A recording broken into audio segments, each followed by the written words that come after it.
OK Furniture's summer of savings is here, and we bring the hit with sizzling deals. Explore our catalog for unbeatable savings on smartphones, sleep essentials, premium appliances, and more, and shop these must-haves by the 11th of January 2026. We've got everything you need for the set this season, online and in store at OK Furniture. Get them while they're hot and while stock lasts. T's and C's apply. It is continued powered by World Sports Betting. It is getimes.co.za. Bafana Bafana are out of the African Cup of Nations. It was a tournament that promised for Bafana Bafana, given that they were number 3 the last time around. They came here with a lot of promise, a promise of the potential to improve upon their number 3, maybe go to silver, maybe get a gold. That was what people were expecting. That would mean that people were also expecting Bafana Bafana to be the best team in Africa. Sadly, they are not. In 2017, Coach Hugo Broos led an unfenced Cameroon to winning the African Cup of Nations. He actually shunned some of the European-based players who refused to come to Cameroon to play, come for Cameroon to play at the African Cup of Nations. He is now knocked out by the team he once won the African Cup of Nations with. Such are the stories that are written by the football gods. They're very intriguing, very interesting, and that's it. That's us. At the expense of us as a nation, we are knocked out by them, the team that he won the African Cup of Nations with. They'll meet Morocco in the next round. That would have been us, of course, and it would have been an interesting encounter, given that Morocco have a huge fan base at home. Bobzit, we haven't spoken this African Cup of Nations. Lovely to speak to you. How are you feeling? How do you reflect on this African Cup of Nations? Yeah, Mr. Nke, uthi ngibulise man, ngibulise Machita la studio. Yes sir, yes sir. Yeah, ngiphinde futhi Mr. Nke ungixolise njengoba bengishiza ukuthi ngibona Bafana iya kuma semi-finals. No, you don't have to apologize. No, ngiya apologize because ilento ebengicabanga ukuthi ingayenzeka, but ngikhulumile after game yokuqala ukuthi if sizochubeka sidlala ngalendlela ngibona singeke sifike lapho kulama semi-finals nama quarter finals, because uma ungabheka the ways approach ngakhona ama game ngiyakutshela Mr. Nke ukuthi kusanenkinga la khona kumadala. Sometimes umadala uma ungabheka njenge game namhlanje ngiyacabanga ukuthi imshayile umadala ye approach yakhe ngiya understand that the way afika ngakhona ngale defense mhlawumbe enabadlali abayi3 ku central, so that akwazi ukuthi asebenzisa abadlali abafana noKhuliso noKabini, but ngiyacabanga ukuthi kulesa space akaKabini bomdingo Aubrey today, njengoba ufuna ukusebenzisa umdlalo ofana noMbokazi ukuthi assist too much kule left back. Ngiyacabanga ukuthi Aubrey bekazokunikeza something going forward. Nako ke siyamthola uKabini uthola good position, but mawungabheka decision making kule final third iyamshaya. So ngiya understand ukuthi if bonomdlalo mhlawumbe ofana nabo Aubrey bekangakunikeza something, because unekhave efana nabo Mbokazi, you can allow Aubrey ukuthi attack, and ukwazi ukuthi uma angakwazi ukuthi maybe uReal uzoba ku left bangakwazi ukuchange ala ma position, akwazi ukungena phakathi Aubrey, or uReal uma ngabe ukhona la phakathi Aubrey akwazi ukusebenza, because bheka manje Aubrey mafika ubheka lama crosses awalethile Aubrey, kusho kona ukuthi ikhona into abazokunikeza yona going forward umdlalo ofana no Aubrey. So ngiyacabanga ukuthi siluzile igame the first 10 minutes Mr. Nke, bekumele ngabe siconvertela ama chances esiwatholile.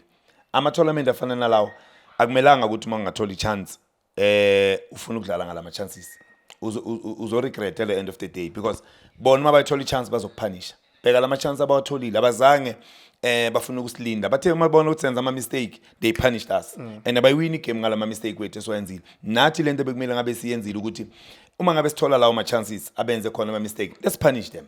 But if sizofuna ukuthi singaba punish, sizoba nenkinga Mr. Nke. Nako sikubona skeza ljezi early Mr. Nke kula 16 because of nalama mistake esiwenzile. So ngiyacabanga ukuthi njengoba ngisho ngithi umadala, okay, we played well mawungabheka the first 10-15 minutes to 20 minutes best dominate pole position la khona iCameroon mawungathi uyibheka ngiyacabanga ukuthi mhlawumbe they were still finding themselves. Yeah, and bosasho ukuthi no Nino Juno abasengakasithola sibone ukuthi bazoresponda yini ibafana bafana uma ngabe iCameroon yabuya manje, and babheka ukuthi okay kunama mistake abayenzayo, because bebanikeza bafana space too much. Yeah.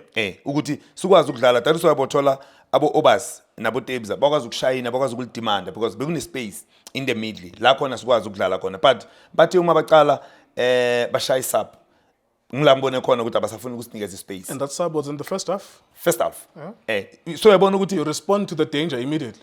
immediately awudingi nathi bekumele mabaceda bashale ya 2 goals angiboni ukuthi bengingalinda ukuthi sigcine sifike kuma 65 minutes bekumele siletha ama attacker sima enough i defense because sinama defender amaningi why singa sacrifice emuva siletha ama attack because ayisekho into ezoyiluza njengo Apolis mina sengibone kayi2 yuko bro samdonsa out but angicabanga ukuthi umdonsa ngesikhathi esiright because abadlali bafana nabo Apolis bazokunikeza something Mr Nko bakwazi ukudlala lama short passes and bakwazi ukuthi ba eliminate I defense you understand so ngiyacabanga ukuthi nako lapho mina bengibona nganasidingo sokuthi ungadonsa abadlali bafana nabo Apolis uhlezi ngama defender awu5 lapha emuva so why ungakeep one center back because unengezana unosibisi Donza oyi1 because angisho sahlezi ngonkabini lapha Donza oyi1 4 at the back we understand so ngiyacabanga ukuthi nako lokho mhlambe uMadala man ngibona imshaye kakhulu Mr Nko because ayisekho into esizoyiluza ngamaningi ngama attack amaningi because uma ngizohlala ngama defender amaningi while ngibona ukuthi ngiyaluza 2-0 ngibona ngathi ngisifaka ku disadvantage yale game.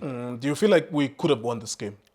If we made the right decisions, you feel like we could have won this game? Bengekho difficult the game for ibafana Mr Nko njengoba ngisho ngithi first 10 minutes let's punish them sikwazi ukureba bese manage game ngendlela right you understand so uma ungabheka ne respond if besikwazile ukuresponda kahle bekumele le game sikwazile ukuequalize naku sithola igoli after 90 minutes so yabona ukuthi if besithola igoli kule 2-0 bese uzokwazi ukuthi sibuye because sinama more attacker.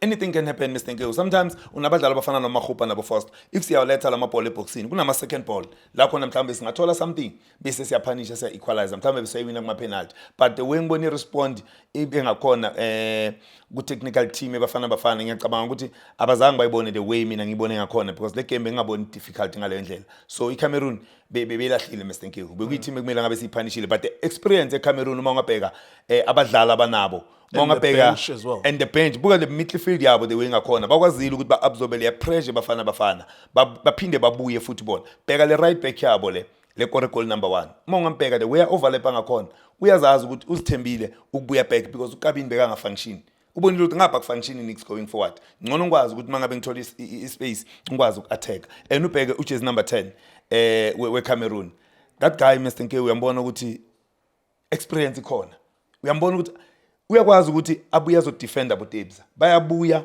nale out le bathu bande le ngathi eKhalati na bayabuya bazoyenza Brian Mbwemo uBrian exactly bayabuya bazo defender kuphi lama space waboTebza nabo opro ukuthi bangasadlali but mabamba ibhola ubheke ukuthi transition banjani going forward but bakwazi ukucarry ibhola 30 to 35 yards baloko balicarryile and decision making mabafika bathola le striker sabo Christian lapha phambili is a finisher uyambona ukuthi nange height ukhona ukuheada phambi kwabo sibisi so ngiyacabanga ukuthi experience I know isishayile nathi Mr Nko iCameroon mongabheke experience ibenze ukuthi nabo ba benefit especially kule game ukuthi bangayiwina so ngiyacabanga ukuthi I Mr Nko lose igame bengafelanga ukuthi ngabe siyayiluza. Yeah, do you blame more the players or you pointing the finger more on the coaching side for us? Because sometimes you can talk about the quality of the opposition to say whatever our players were trying to do, the opposition was better, or sibanjwe nje ukuthi unfortunately on the bench with our coach he was like I'm happy to have 5 defenders even if he was 2-0 down. Mr Nko angeke ngilethi blame kakhulu kubadlali yes bana ama mistake because wazi ukuthi vele mara coach Hugo Broos la wenza mistake awukwazi ukuhlala ama minutes ngama defender u5 ubone ukuthi siyaluza 2-0 down kumele urespond Mr Nko uma ungabheka icoach eCameroon ibonile ukuthi okay bafana manje yeza and ingascore at any time but wenzani wa change fast akumelanga udinge ngeke ngayinaka this thing but respect amasapo kakhulu so kunesinye isikhathi Mr Nko isapo yayenza quick mawubona ukuthi lento le angeke ngisebenzele Mtonzo umdlalo lethu umdlalo ubona ngathi uzokunikeza something so ekugcineni unikeza labantu ukuthi bagcine bagain confidence because of babona ukuthi awenzi nix wena as a coach so yes iluzile igame bafana but mina ngiyablame technical team bafana because bekumele ngabe responde ngcono kunangendlela responde ngakhona Mr Nko. Yeah, we out of the tournament. We'll discuss it more of course in our Monday show ukuthi how was the tournament and all of that, but how is your feeling right now? It's more of a feeling of disappointment or uyamukela ukuthi maybe we're not the best team in Africa? Mr Nko, I'm disappointed because if manje uzibona siphuma ku last 16 Siyenza kanjani ku-World Cup? Yeah. Siyenza kanjani ku-World Cup because i-World Cup siyohlangana nembila sithutha lapha Mr Nkiwu. Siyohlangana nequality yenye abadlali. So if manje siyophuma ku last 16 ku-World Cup kusho kona ukuthi masinga sizoba nenhlanhla siphuma kuma group stages. Because ilabe kumele at least sibone khona ukuthi okay sigudi kanganani ukuthi singayicompete ku-World Cup. Uma ungabheka ama team afana nabo abo Morocco, ama team afana nabo Senegal, abo Nigeria, bayakutshela ukuthi i-team mhlambe engalahli side ku-World Cup bangakwazi ukuyimela. Impe ekhona ku-World Cup bangakwazi ukuyimela because look at the quality abanayo ubhekana the way bazimisela ngakhona labadlali. So the way kwenzeka ngakhona Mr Nkiwu, I'm so disappointed. Kusho kona ukuthi angibhekanga ukukhulu ku-World Cup. Ngamani kwenzeke because imihlola iyenzeka but akukho okukhulu ngibheka ku-World Cup because lama results esiwathola manje kulama team esibedlala nawo manje compare kulama team esibedlala nawo World Cup kusho kona ukuthi kuyoba nzima kakhulu. Nice one. Thank you very much, Bobsit. That is Bafana at the African Cup of Nations. Yeah, nothing much in the way of football. We will be gossiping about transfers, really, until football comes back in, I think, the 20th of January, when the Betway Premiership returns. Yeah, I mean, they pushed until the 4th of January. Is it the 4th of January today? Yeah. Yes, it's the 4th of January, so that's ngcingile. We thought we were going to remain here and shoot more videos, but that's the end of the road for us as Bafana. On my side, not too much disappointing, really. I think that I always look at Bafana as a top 10 team in Africa. So if you get out in the last 16, that's where you belong. It's really hopeful if you think that you can go as far as winning it. But I suppose, of course, ithemba libulale, so people have hope in their hearts. Diski TV, Diski Times, we're also spitting. Shapunjan bafowethu igama lami uLindo Pep, the best analyst in the country. Please don't forget to subscribe to Diski TV. Tanko. This is Bongane Benedict Vilakazi, they call me so. Niyazi bafowethu, Amakhosi for life, they are back in winning ways. Please, siyacela ukuthi subscribe Diski TV.